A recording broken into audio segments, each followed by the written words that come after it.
BJP party అంటే దేశాన్ని విడదీసి పాలించే పార్టీ అని, అలాంటి పార్టీలో చేరిన ఈటెల రేవంత్ రెడ్డిపై ఆరోపణలు చేయడం దారుణమని కాంగ్రెస్ సీనియర్ ఉపాధ్యక్షులు మల్లు రవి ఫైర్ అయ్యారు.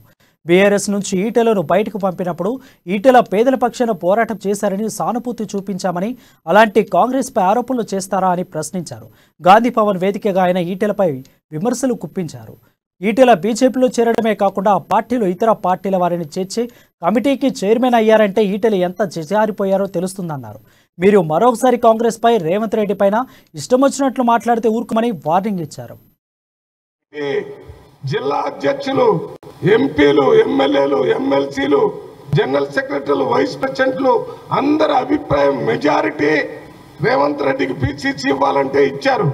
అటువంటి రేవంత్ రెడ్డిని కాదని నువ్వు చెప్తే కాంగ్రెస్ పార్టీ వేరు రేవంత్ రెడ్డి వేరని నువ్వు అనుకుంటే సరిపోదు.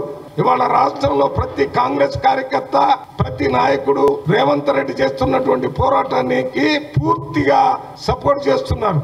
ఎందుకంటే ఈ రాష్ట్రంలో కేసీఆర్ గారు, బీఆర్ఎస్ పార్టీ వారు ఇచ్చిన హామీలను అమలు చేయకుండా ప్రజలను మోసం చేసి ఇబ్బంది పెడుతున్నారు. కాబట్టి ఆ కేసీఆర్ మీద కాంప్రమైజ్ కాకుండా ఎక్కడ పోరాటం చేస్తున్నాడు. కాబట్టి కాంగ్రెస్ పార్టీ నాయకులే కాకుండా కాంగ్రెసేతర పార్టీల్లో ఉన్నటువంటి ప్రజాస్వామ్యవాదులంతా ఇవాళ రేవంత్ రెడ్డి బాగా పోరాటం చేస్తున్నారని చెప్తున్నారు.